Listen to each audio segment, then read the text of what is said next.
Let me just, actually I have to record this quick.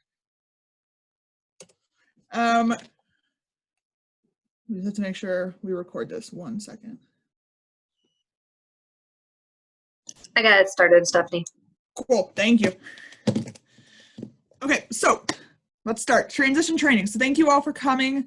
We're gonna run through some things about how to transition your executive boards, other positions and stuff like that, to help kind of smooth the process, especially since we are all off campus right now. So we're gonna just run through some things. There's gonna be time throughout to work with people from your organization and kind of just talk through things in breakout rooms. So that's also part of the reason we need to know what org you're in.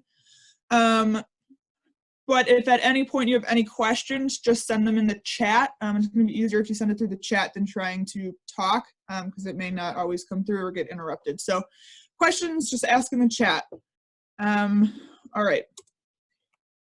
So what are we talking about today? I kind of covered this, so we're going to go over transition best practices, things you should have, questions you need to be asking, paperwork you need to be filling out, other to-do things that you may not always think of when you're doing the transition, and then also how to update your portal pages and your social media. Again, we'll give you time to go through and do all of this. And then we have a couple summer reminders and things for the fall already to share with you all. So, what's up with transitions? What are we talking about with transitions? So, some questions to kind of think about. Have you received training from your outgoing executive board or the person who held the position before you? Did you wish you had this training? And what kind of obstacles have we faced? So if in the chat anybody wants to just share any obstacles that prevent us from having better transitions, now would be a great time to do that. And just kind of anything, you know, do you wish you would have received it? Have you received it? Kind of answer these questions in the chat really quickly.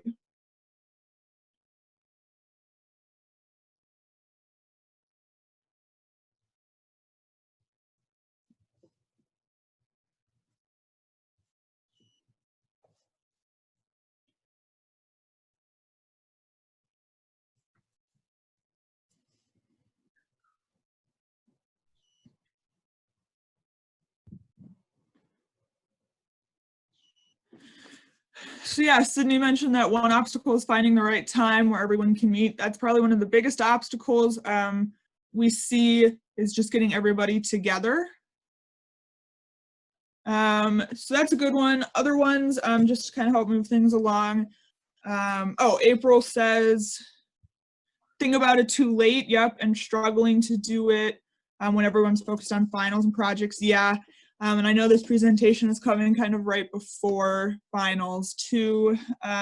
Lack of training, Emily says, and then kind of the stress. Yeah, so these are all good things and kind of all things that really are obstacles that prevent us from having great transitions. So we're gonna help, hopefully some of the information we give today will help you understand transitions better and how to conduct them. We are running a little late in the semester. That's okay. If you use kind of what we have presented here today, you will still have successful transitions. Oops.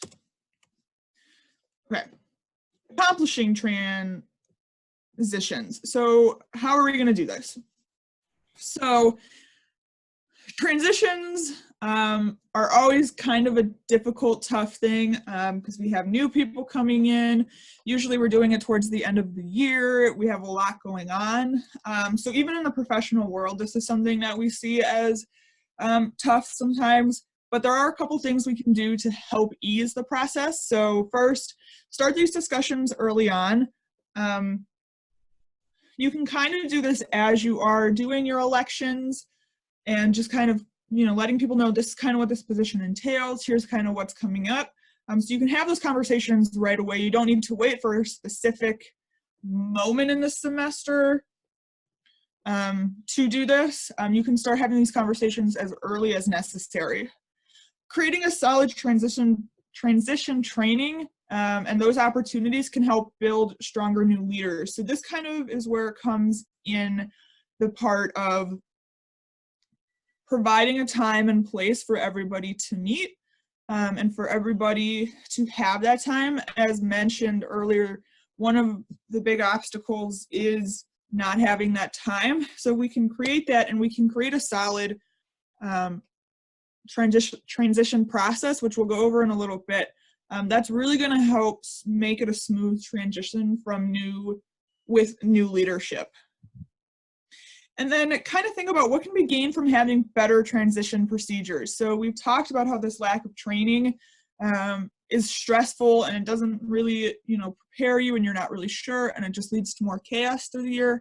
So why should we have a good, strong transition procedure? It's because it's going to help our new leaders transition smoothly into the organization, take the leadership very well, and then continue to build this on the success of the org, because we're not going to be spending as much time during the next year worrying about getting people the necessary training.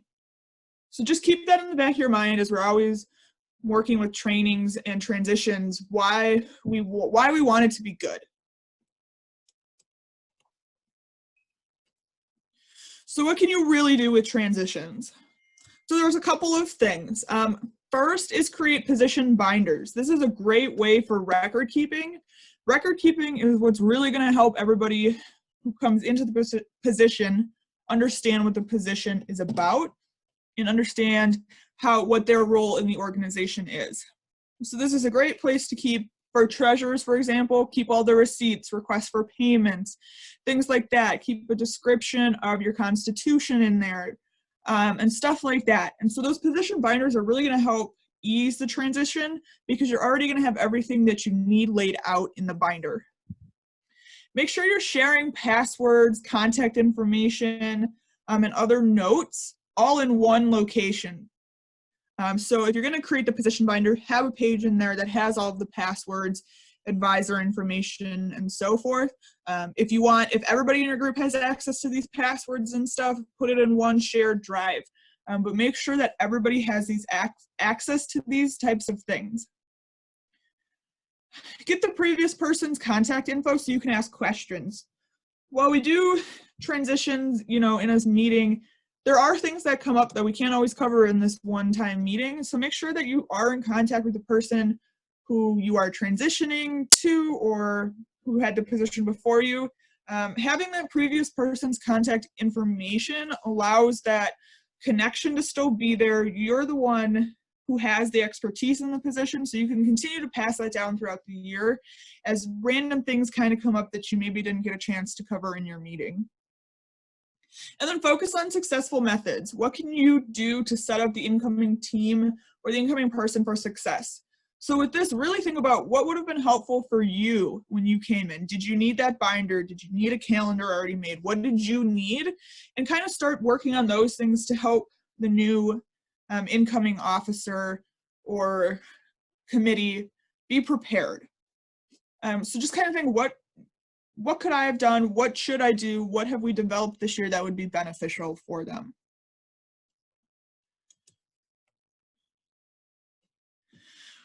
So part of what helps successful transitions is in and out questions. And so these are questions that should be held between the incoming and the outgoing officer. And so some questions to ask, and if we were in person, we'd have you sit down and do this on a worksheet, but we'll have time in the breakout room kind of for this. But questions to ask: what are the roles and responsibilities, expectations of this position? What major projects or tasks are associated with this role? Who are important people to work with while in this position? What needs immediate attention? What is the first thing you should be doing when you take over this position? And then just any advice that the outgoing officer has for the incoming officer. All of these questions will help lead the transition process and will therefore make it a stronger transition and allow the incoming officer to feel more confident in their position. So again, these are really important questions to be going over at the bare minimum. Bare minimum, this is what you should be doing. and a lot of these questions are going to be things that can be rolled into your your position binders and your shared documents and things like that. So it really shouldn't be a lot of extra work to answer these questions or to build the necessary resources from these questions. So now it's your turn. So we're going to give you some time in the breakout rooms and kind of give you a few to-dos right now. I'm going to hand it over to Katie Lesperance, who is going to kind of walk you through the to-dos and a couple of things that we can do right now. So Katie. Awesome. All right. So if you want to advance to the next screen, Stephanie, that'd be great. So we are going to do a couple of things. We've got 3 things we're going to show you how to do. One of them Stephanie already did explain, and that is some of those in and out questions. I will post those in the chat and share that as a message to everybody so that when you're in your breakout rooms, you can cover some of those things. We're also going to ask you to update your campus groups portal page. This is a requirement of our student organizations. All of our student organizations need to have some of this information always up to date. So I'm going to show you how to do that, and you're going to do that by logging on to the portal page. This will stop other screen. And once you've logged in, you're going to click on campus groups. There it is. This is what I want to share. Over here on the right, and then you'll pick your campus group. When you are in, you will see a couple of things. If you are a leader of the group, and by leader I mean on the groups page have the management aspect, you'll see what I see, where you see access options, that kind of stuff. So hopefully the current president has this access, and if not, let me know in the chat. And then what they're going to do is going to click on manage this group on the left over here. And this is where you will add members. You can change the leader. So if there's a member who is the incoming president and needs to be changed, you'll just click on the member's name and change to leader. And then that person should have the access that they need. Once you've changed it to leader, then you'll have to save changes. Okay, so that's what you're doing with the portal page. When you're on the portal page, you're going to make sure that you have a couple of things up to date. You're going to want a page that says your about page should include your executive board, your meeting time and location, and then you'll want to make sure that anything about upcoming events are in here as well. Please just focus on the portion about making sure somebody has access to edit the page. That's the first thing you want to do in our transition time that we have here. But then you'll also want to come back to making edits to it later. But if you can make sure somebody has access to edit the page for the future, that would be great. That's priority number 1. Okay, so I'm going to stop sharing and come back to the PowerPoint actually. Let me see if I can get this back up here. Oop. So when you're going to want to make sure you do that portion, and then let me go back to that to make sure. So you're going to log in, make sure someone has access to change the positions, and then you should have your executive board, your advisor information, meeting time, and location. We do think Student Senate does a good job of keeping theirs up to date, so you can always look at theirs as an example as well. Okay. Next, we want you to make sure you share your account passwords. Our communications and marketing department on campus follows a lot of our student organizations' social medias, and they struggle when groups create new social media accounts every year or every other year because they forgot the password. So make sure you're sharing account passwords specifically for social media. Make sure if you have to change admin status in Facebook, do that as well. And save these passwords in a document that you're putting in those binders or in the Google Drive or whatever you're using for your org's transition. So those are really important. If we can get you to do those 3 things today, we will be very happy. There are other things you definitely want to consider doing, especially for treasurers. You want to make sure you're passing down information about the budgets. If there are other bank accounts that you're using or whatever it is, make sure that that information and passwords are shared as well. All right, so at this point, we're gonna attempt this breakout room situation. So I'm gonna stop sharing my screen for a second so I can go back to that. If you came in a little bit late and didn't get to put your name. Right, welcome back. I think we got everybody back now. So we know that wasn't a lot of time, so find a little bit of time yet to make sure you finish up those things as well. We saw in the chat that you needed to add some people to groups. So there's 2 steps with that. If you aren't already part of the group, I had to invite you to the group, and then you have to accept the invitation before I can make you the leader. So if you don't even see like the group come up, or if you click on the group and it says join group, click on join group, and then I can make you a leader right away. We'll work through that list today to make sure everybody has access to that. All right. We are just making sure who's on the right thing next. So we did the breakout to-dos. Stephanie's going to talk about Canvas and some final reminders as well. Awesome. So let me get the PowerPoint back up here. Okay, so a couple things about the Canvas course. So we do have a Canvas training course for all of our student officers. So we're going to invite you all to this course if you aren't already a part of it. It's really important that you take time to do this course. It's not like gonna count against your GPA or anything. It's not like that kind of course, but we do track to make sure that you're completing it. And it is an important thing to make sure you complete so that you do maintain your registered, recognized student org status.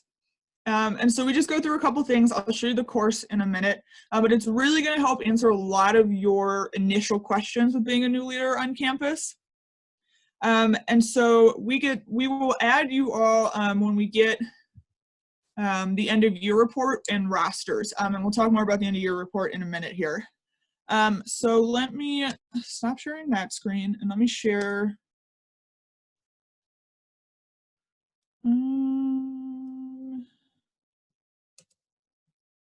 this screen. Do you all see this, a Canvas, like a screen with Canvas on it?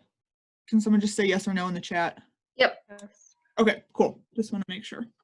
Okay, so let me go into student view so you see what you'll see. Okay, so when you log on, it's going to be listed under one of your courses. So it's going to be called Student Organization Training. It also shows up on the dashboard as well. But so you're going to click on that. This is just the overview of what we're going to be including in this course. You can click the Go to Course button, but I'm just going to go to modules to show you kind of what we have. So we have modules on EMS, which is the event registration, event reservation system, how to do catering, how to do graphic design and printing. No Excuses is our bystander intervention training. The advisor training won't show up for you all. Budgeting and spending, so how to spend your money, how do we get budgets, kind of everything you need to know about Student Senate and stuff like that. So that's all going to be covered in the budgeting and spending. So this is one of our most important ones to look at. Risk management, a couple things with campus safety, and then the 2 new ones we have this semester. So we've had virtual meetings and elections uploaded for a few weeks now. This is really important to look at, especially as we are still online. So if you haven't done elections yet, which you hopefully should have, this is a good resource to kind of figure out how to do online elections, and then just kind of meetings online as well. The newest module that was posted this morning actually is this section right here called Officer Transition Training. So this is going to be a great resource for you all as new officers, especially to go through. So I'll just quickly walk you through what the transition training is. It's listed as the last module. I'll move it up, but this is probably where you should start, especially as a new officer, and then kind of go back and work your way through. And so within the transition training, we have a couple sections based on some of the things we've talked about today, and then a couple other things. So we have a section on what to include in your transition binders, ways to transition. So we have all of these, a lot of these have graphics on it. So scroll through and look at the graphics. I'll just quickly scroll through this one. But know that at the bottom of every one that has a graphic, there is a downloadable link. If it's just text up there, you can't download it. But if it is a graphic, you can download it as a PDF, so you can have a hard copy or save it in a shared drive. So this one is different ways to transitions and looking at different methods. Hierarchy of transitions, so what is the most important to be doing in the transition? What do you need to start with? So we did a lot of the critical stuff today, especially with the login information. But you may want to go through and do the other ones and then kind of move from essential to helpful. New executive board information. You can copy and paste the text if that works, if you want to use this table, but just kind of showing how important it is to have, you know, a roster essentially of everybody. If you do this with the executive board or even your whole organization, it will make turning in the rosters to student activities a little easier. So pro tip, just create that automatically. Transition documents. So we have 4 transition documents here. The first one is for incoming officers. And these are just kind of reflection questions for you to do as an incoming officer. They are a little different than the in-out questions that we shared earlier. And then we do have a president, treasurer, and webmaster transition document. Those are our 3 biggest positions that we've noticed throughout the years that need the most information shared between them. So they're each different. They all have questions. These should be completed. The president, treasurer, and webmaster one should really be completed by the outgoing officer to pass on to the incoming officer. So we would encourage you, if those are your positions, to look through those, fill out those documents. Again, these are all downloadable links. So you should just click on it and it should download automatically. But this is going to be a really good way to help with those transition questions. We have more specific questions for some of those positions. So just kind of take a look at those. Or timeline, this is just kind of the timeline we go off of and kind of what to expect. So this can help you kind of plan some of your events. So just take a look at that, add some of those dates to your calendar. Tips for success. So just kind of how to run your first org meeting.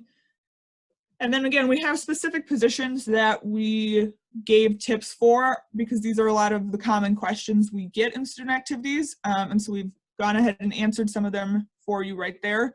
So we have stuff about for the treasurer, the webmaster, and then running your meeting was at the top. Summer planning. So we're coming up on summer. We're going to talk, Katie's going to talk a little bit about this in a minute. But here's just, again, things to remember. You don't need to do everything over the summer, but just spend a little time helping to prepare. So we give you some tips and tricks here as well. And again, Katie's going to cover summer planning in a minute. And then the last thing is a transition learning check. It's just a quick quiz. I would encourage you to take it, just kind of see it. Do you understand what was talked about in the Canvas course, what we've kind of talked about today? It should, if I uploaded this correctly, it should populate the correct answer. So you should know right away what is the correct or incorrect answer.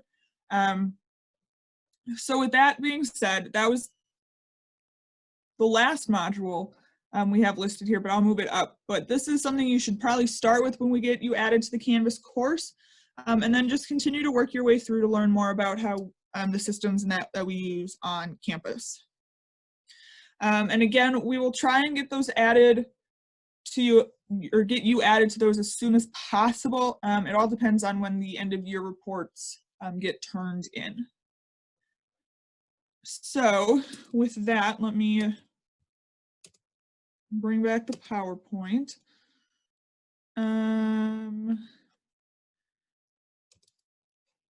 Okay, so a couple other things to get done. So I've been mentioning the end of year report.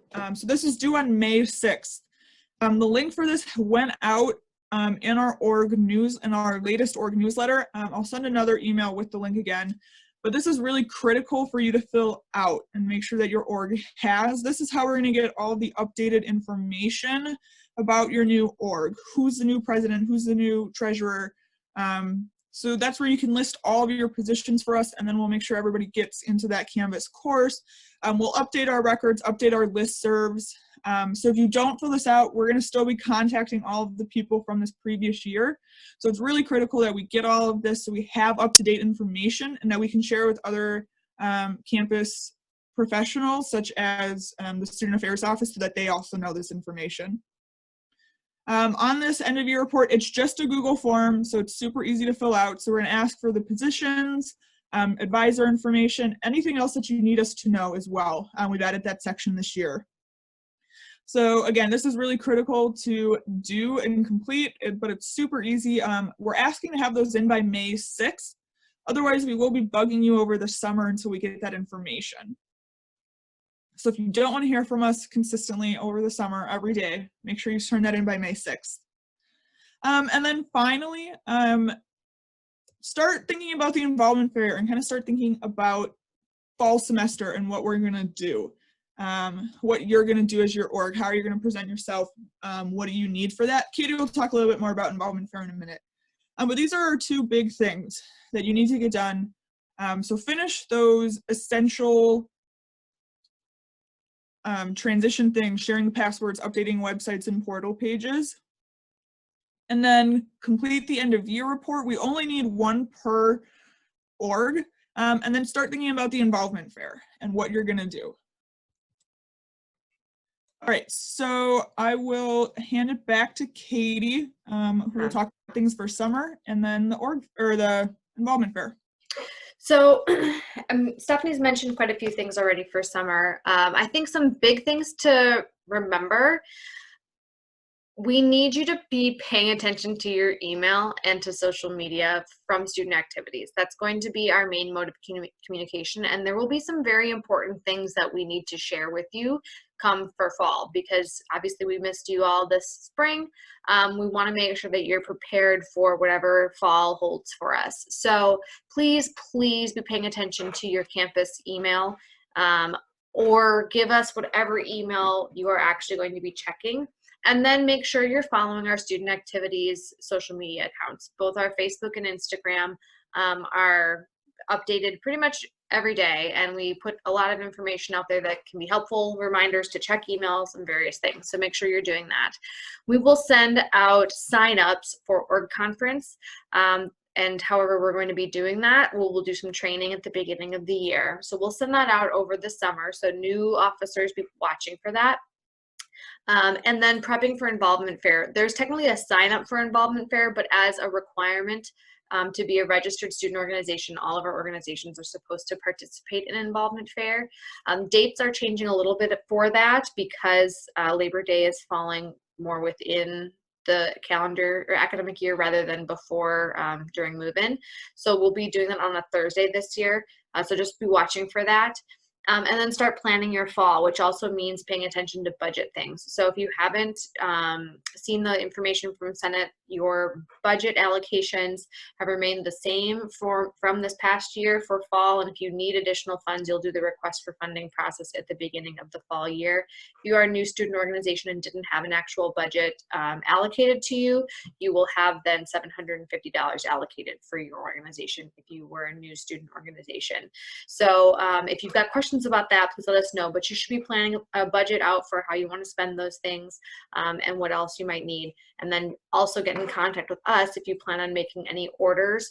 There is a credit card request form you can use on our portal page, as well as if you need to start looking at contracts, we have that form as well. You will see all of that in the Canvas course, so I highly recommend doing that.